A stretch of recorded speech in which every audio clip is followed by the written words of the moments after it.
The Fantasy Skirmisher. Hey everyone, this is Nevin. Welcome back to the Fantasy Skirmisher. Today we're going to be taking a look at Saga, Age of Heroes minigame, released in 1981 by TSR.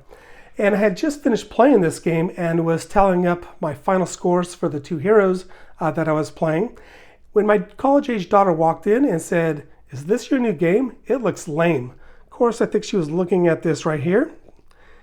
And so I said, "No, this is an old game from 1981, and she went, "Oh, okay," and then left. She did not want the history lesson, which I'm about to give you. Starting in the late 70s through the mid 80s, there was a trend for smaller format science fiction and fantasy games that was started by metagaming with their microgames. And TSR, as well as another company, Task Force Games, also got into that business. And as you can see, TSR's rulebook is about the same size as metagames. That way they could sell, fun games at a really low cost point. While microgames were in a bag, TSR's games came in a plastic box. This is a really terrible yellow beat up one. But one thing that was nice about it is that it had a little tray for the dice that went in there, whereas microgames did not have any. Also, their maps came on nice, gloss paper with full color. As you can see, this looks rather nice compared to Invasion of the Air Eaters. Fun game, but just regular paper, nothing special. The game was designed by Steve Marsh, and I'm just going to read a little bit of some of this introduction here. Saga minigame recreates a mythical time period occurring sometime after the fall of Rome, the age of heroes and Vikings. Each player takes a heroic figure and attempts to perform deeds that will generate enough glory to ensure that the hero's memory will live on in the sagas composed after his or her death. So glory is the victory points for the game. To gain glory, the heroes slay monsters, accumulate treasure hoards, recruit lesser heroes, jarls, also known as earls, and their companions, and establish kingdoms. The hero who gains the most glory is the one whose fame will live on in the sagas, while the others are doomed to be forgotten to posterity. So how you accumulate glory is by defeating monsters and collecting taxes, because the money you collect gets converted at the end of the game into glory points. You could also cash in another form of currency called luck, which we will talk about, into glory at the end of the game. So whoever has the most glory wins. Let's take a closer look at the components. As you can see, it's really an attractive map, beautifully illustrated. Borders here, nice logo. And the map represents obviously England, Scandinavia, and Northern Europe here, broken down into areas. You got the sea areas. All the land areas are named, such as right here, you've got Saxony. Each area has a number in a parentheses, and that number represents two things. One, how tough it is to conquer, and then after you conquer it and incorporate it into your kingdom, how much revenue you would collect from it in the form of gold marks. Then each territory has two numbers, and that represents the first die and second die, so that is how you would place monsters and jarls randomly. And let's go ahead now and take a look at the cardboard pieces, the chits. So here you have got the heroes, the 6 to choose from. They're all named.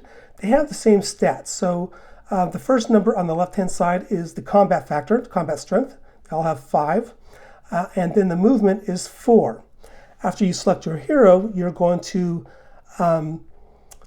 draw a random sword. And these swords have special abilities, which will help you. And then there is a number of jarls here, and they all have different stats. So you can see they have a combat factor of 2 going up to 4 with various movement. So some might be better at moving with the hero to fight. Others may be better just holding down the fort in a kingdom so they could collect taxes for you. And then you've got monsters. And the toughest, of course, are dragons. And the first 4 dragons that you draw come with a random magic item. So if you defeat the dragon, you can get the magic item. And then you've got ghosts, you've got drow or evil elves, and you've got witches. And these three types of monsters fight a little bit differently because before the actual combat, they could cast a spell. So for ghosts, there's a 50-50 chance of them casting a spell. The drow always cast a spell. The witches cast 2 spells, so they could be pretty tough because they could kind of shut your combat down before you even get started. Then you've got giants, and you can see they have different strengths, 6, 7, and 8. One doesn't move, the other moves just one space, and they don't move like the heroes do. All monsters, this is how far they would move if they're forced to retreat. And then, of course, we've got the trolls. Now, your home base is determined by a die roll, and this is the dice that came with the game. I prefer to use different colored dice, so you can designate one as the first die roll, the second as the second one. And so let's just say, okay, so with this hero here, we need to randomly place it, and he's got a random sword that will go with it. So we roll 2 dice, and we rolled a 1 and a 3. So let's take a look at where 1 is. So we have 1, 2, 1, 1, 1, 3.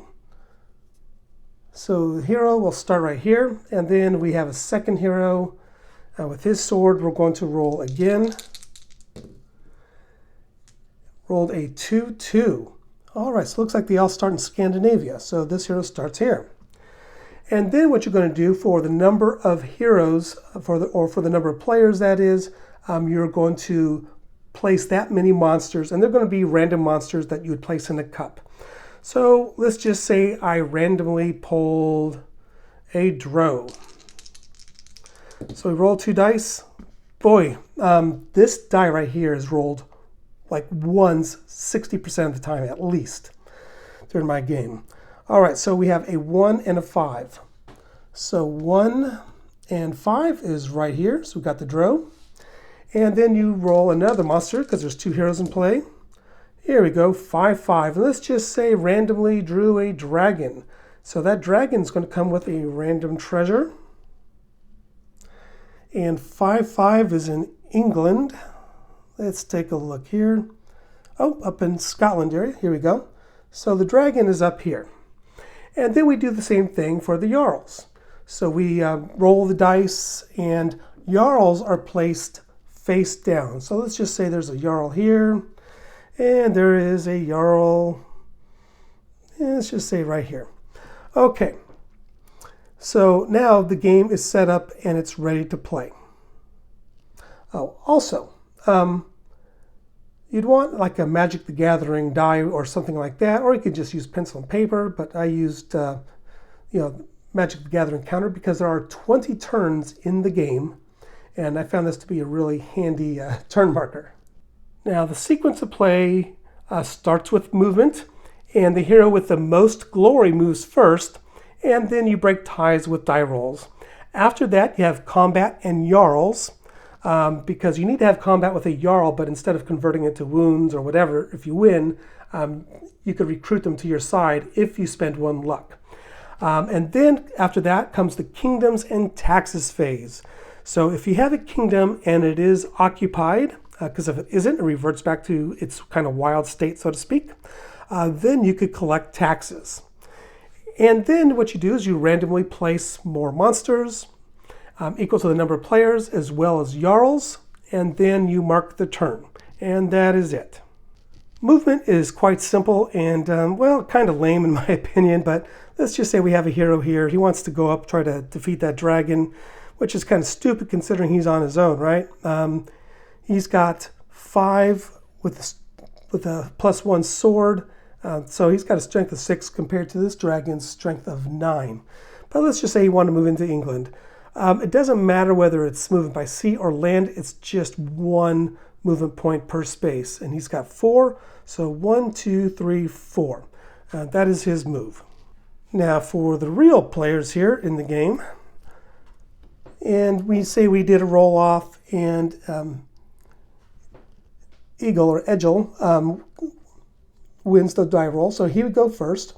And so he'll move here, just one movement point, because he wants to fight the drow. Well, Siegfried, it's his turn to move. Well, he wants to go down here, kind of get away from all this. So he's going to try to recruit this Jarl right here. So he's going to move 1, 2, 3. And then from there, we move to combat. The combat sequence is pretty straightforward. You just determine attacker and defender. Obviously, I'm the attacker because I moved in to attack on my turn. Then you roll for applicable spells, which the drow rolls 1. And then you could spend any luck that you have. And one thing I didn't mention is that when you start the game with a hero, you start with 3 luck.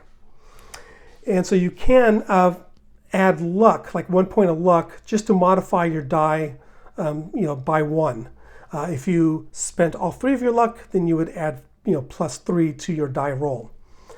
So now what you do is you total all modifiers, which could be runes, gods, spells, magic items, and luck, which we'll talk about. Then you've got to roll on a combat results table, apply the combat results, and you could optionally check with the gods to see if you win their favor. So let's go ahead and go through this. So before we do any combat, he is going to cast a spell. All right, so I'm going to roll a d6 and rolled a 2. And then you look under spells. And you can see there's 6 spells total. And I rolled a 2. Is. This spell covers the land with ice, making it impossible for any hero to found or continue to have a kingdom in the country. So that is something that you're going to have to bookkeep and mark, that this land is not habitable and you're not going to be able to found a kingdom here. All right, that's fine. So now what we're going to do is we're going to tally up the combat factors, which he has 6 combat factors to the drow's 3. So that is a +3 on the combat results table, modifier. Whoops, let's go down. And so we go to the combat results chart right here. And so what you do is 6 combat dice minus 3, attacker minus the defender. So we roll on this column here, the 3, and then we roll a die. So we're going to roll the black die here. I rolled a 6. So 6 on the 3 column is that drow is dead, which is great. Okay, so what do we have now? The drow gains us 3 glory and 2 luck, which is great because we're going to need that. But in addition, the first time you defeat a ghost, a drow, or a witch, you get a rune, which is on the last page here. So you would roll a d6. So let's roll a d6 here. Rolled a 4. And we learned Ing. This is the rune of healing and fertility. A hero who has this rune can heal his or her wounds by spending 1 turn anywhere at rest instead of having to return to his or her starting country. All right, so you would mark that on your character sheet that you have the rune, and you can only have 1 rune. So that is what I have for the rest of the game. And let's just say that the other player also got the same rune, rolled a 4. That is fine. And the last page of the rule book has a suggested character record sheet. I did not use this, it's fine, but you can kind of see what it looks like here. There's some great fan printed materials on Board Game Geek, and that is what I used. Moving down here some. Now Siegfried, he is going to challenge this Jarl in Anglia. And Jarls are placed face down because they're only placed face up when you're committed to fight them, because you're not going to know what strength they have. So this hero has a strength of 3 and a movement of 3. So I've got the Trifing Sword, which is a +2 combat. So I've got 7 combat factors total to his 3. So I am at a +4. We consult the combat results table, the 4 column. There's no modifiers per se. I rolled a 5, also a kill, and so I did defeat the Jarl, but instead of killing him, what I could do is I could spend 1 luck, because I start with 3, if you remember, and then I could recruit him. So now he is on my side. So in future turns, he could work with me to defeat Anglia, and I could have him stay here, and each turn he would collect 7 gold marks for me. Or I could have him move around the map with me to defeat those tougher creatures, such as that dragon up there. Now, let's say that Siegfried is a bit of a show-off, right? So maybe he wants to check with the gods to see if they noticed what he did, that great deed of him battling his Jarl and recruiting him to his side. So there is a column for that. So what you would do is you would roll a d6 and to figure out who the god is, and then you would go to that god's chart and roll again to see what happens. So let's go ahead and let's roll. So we're going to roll blue die here, rolled a 6. So 6 is Tyr, god of war and of the sword. All right, so let's go to his section here and roll, see what happens. So we're going to roll the black die this time. Rolled a 5. So we can consult. Tyr aids the hero by adding 2 to his side's combat strength. Fantastic. So that's what he has. Now he has +2 combat strength. And then after that comes kingdoms and taxes, and let's just say that it's a future turn, and we did defeat together Anglia. If I'm on the space, I could collect the taxes myself. The gold will go to me. If not, the gold will be collected by my Jarl, which I record, and I could put it in my hoard. Anytime that I land in space or move through the space, I could transfer all that gold from the Jarls to me. And so that is the kingdom and taxes phase. And then you go back to placing monsters. So since we have 2 players, we'll place 2 monsters. And let's just say that I roll the dice and we've got a troll in East Anglia. And we have, whoops, that one got away from me, a witch in Frisia. Now, just for example. And then we would move to turn 2. And so you just wash, rinse, and repeat for 20 turns, and then the player with the highest total wins. Now let's talk about some of the combat results. So obviously we got 2 kills there, but there are other types of results. So if the letters are in lowercase, that is for the attacker. If it's in uppercase, that applies to the defender. And you've got various results. K is kill, F is flee.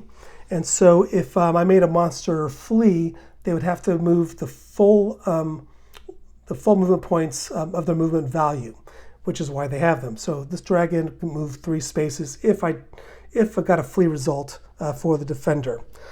You have, end results, nothing happens. You just kind of frozen in place.